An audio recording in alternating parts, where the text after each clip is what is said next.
Today, we're going to be going over 10 portfolio tips, tricks, and hacks for architecture students.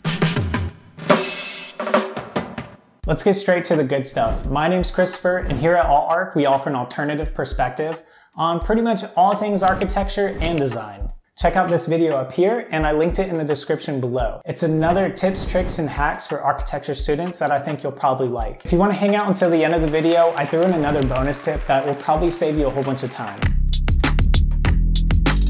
This is one of the most important things that you can do to your portfolio, is to think about the order in which you're going to show them. There's so many different ways that you can do this. You can do it chronologically, you can do it alphabetically, you can do it according to color, you can do it according to which professors you had. There's really endless options. So I'm going to throw a little formula up on the screen here so it doesn't get too confusing. That way your very first project is your best, the projects that come after that are ones that you really enjoy, and then you are ending on a really great note as well with your second best project.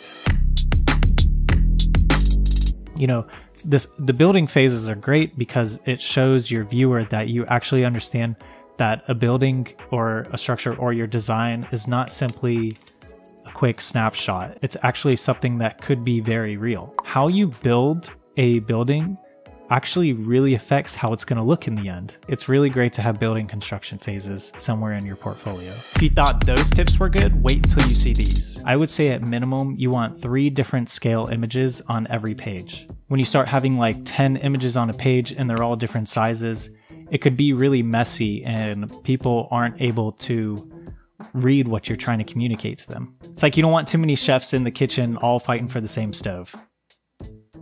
Is that how the saying goes? I don't know. It kind of makes sense though. There's so many statistics that you can pull from an area that can really influence your design. Infographics show that you're very knowledgeable about the site, and even though you're an architect, you're not afraid of a little bit of math. New architecture content is being added to this channel daily. Subscribe and hit the notification bell to invest in yourself. You'll be the first to know about all the new tips, tricks, and hacks as they roll out in the future. All right, let's get back to the video. One thing that I want to point out about Centripetal is I took a photograph of the viaducts while we were in New York. I think nothing really brings a portfolio alive more than a photograph. It's something that every architect should know how to do.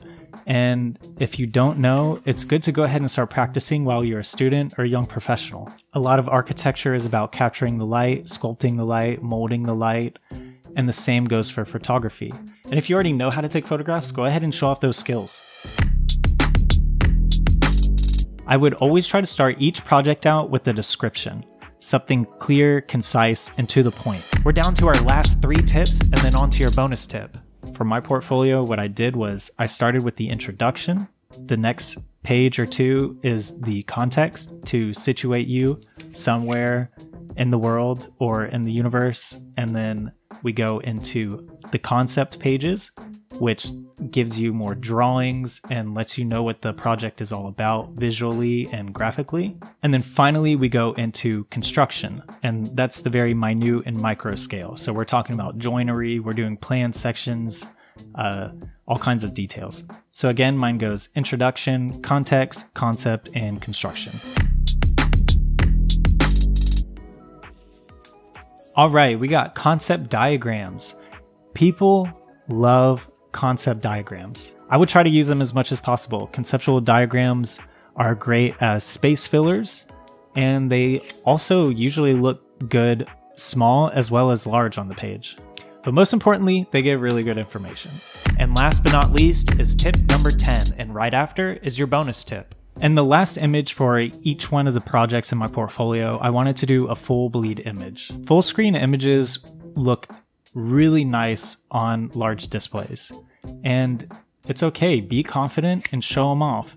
Make one full page in your portfolio a full bleed image. Some images just look better bigger. Now for your bonus tip. This is probably the best tip I can show you. Everyone learns differently, and I wanted to make this just in case it's your style. I put a link to my free cheat sheet that includes all 10 of these tips, tricks, and hacks. It's a pretty useful interactive document I designed, and it's worth a look. I like to print it out or save it to my computer so I can refer to it easily. If you liked the video, please like the video and consider subscribing down below if you want to see future content. Up there's a video that I think you'll probably like. And at the bottom, it's a playlist of a whole bunch of tips, tricks, and hacks videos that I compiled into one for you. And right here is my Patreon link. You get a whole bunch of cool exclusive downloads and benefits, and your name is featured in my videos like these amazing people right here. Regardless though, thank you for watching, and I'll catch you in the next one.